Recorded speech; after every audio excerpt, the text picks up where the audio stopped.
Ericmamula. As the mayor, you kind of get a front row seat to how these things work out. Where are we right now when it comes to a tax that you haven't actually received even a cent from yet, even though it's approved by voters?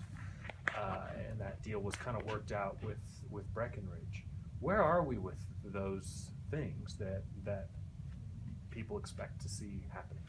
So I think there's been some misinformation about what exactly the tax was for.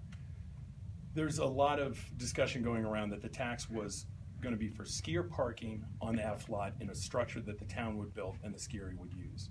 Well, that in fact is not what the agreement nor the ballot language talk about. It talks about transportation, it talks about easing congestion, and it talks about parking, but it doesn't talk about parking in any place or in any kind. So the last council, after the discussion began on the ballot initiative, hired Nelson Nygaard, a very respected firm, to take a global look at our parking and transportation problems in town. And they came back with some recommendations that the current council has decided to push through with. Among those recommendations is an increase in some of the transportation offerings that we have.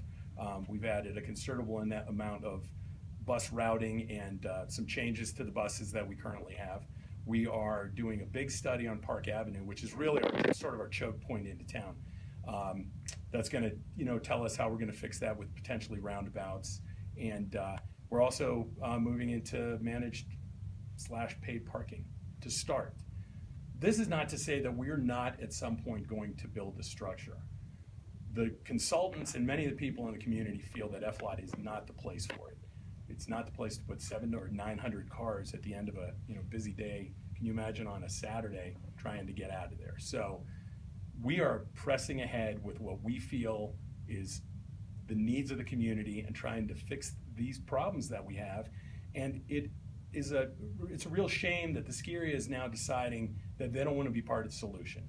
They're sort of fighting the tax now, even though this was a collaborative effort, almost a year ago, and they're now sort of coming up with this this line that it was all about a parking structure, and that is not the truth. If you go to the Town of Breckenridge website, townofbreckenridge.com, both the agreement and the ballot initiative are on the page. You can click on them, read for yourself, make your own mind up whether we are heading in the right direction or not. Even from a PR perspective, when there's an op-ed in the Denver Post from Breckenridge Resort kind of shaming the town into this image of what things are and what they're not, what is the town doing to try to correct that misinformation? We have the letter writing campaign started a while ago. The ski resort's done a couple op-eds in our paper, finally went to the op-ed in the Denver paper, and then sent out a letter to all their past customers this morning. We're responding to the people that are writing to us, and we are probably slow in responding because honestly, I don't think it's right for us to engage in a public debate over something that was solved a year ago.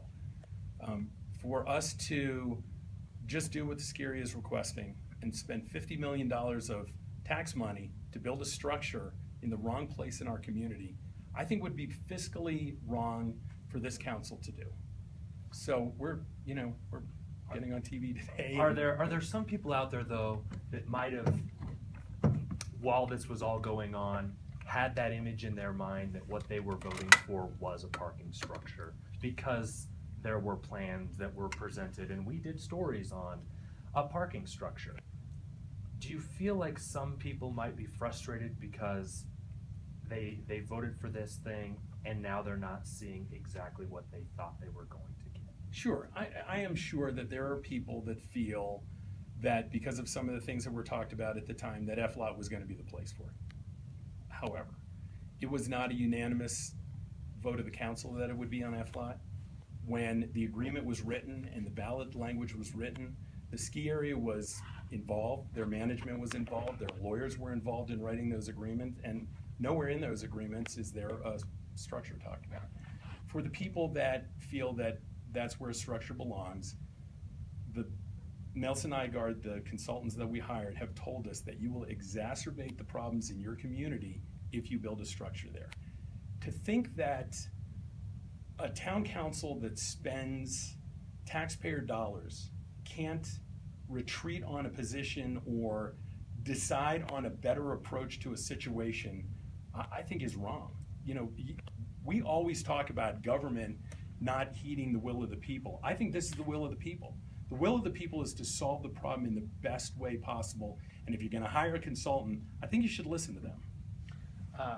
Having any type of conflict or bad blood between two organizations that are so connected, the town and the resort, having this issue continue to play out now in the public's view, that cannot be good for either party.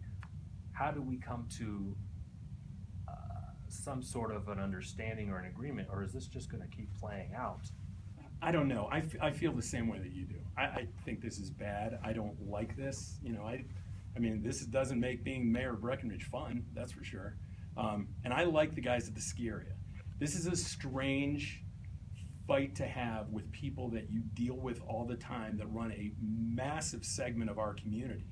So I have reached out to John Bueller and to Pat Campbell, and we've talked on the phone and we've had lunch, and you know, I think this is going to be a slow walk through this to the solution.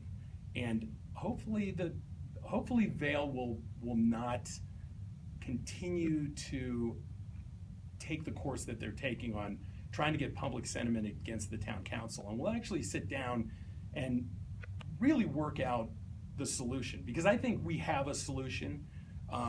You know, we've made an offer to them and they have, you know, turned the offer down, but we're still willing to talk. So I don't like the tactics. It's not something that I think is right for a community of our size. And to honestly go to the Denver public to drum up sentiment against the town council in Breckenridge, I just find that to be a little bit insulting. Anything else you want to say? No, I think I said too much. I think that was great. That was I good. really appreciate you talking to us. Matt, anytime, man, you know that. Yeah, absolutely.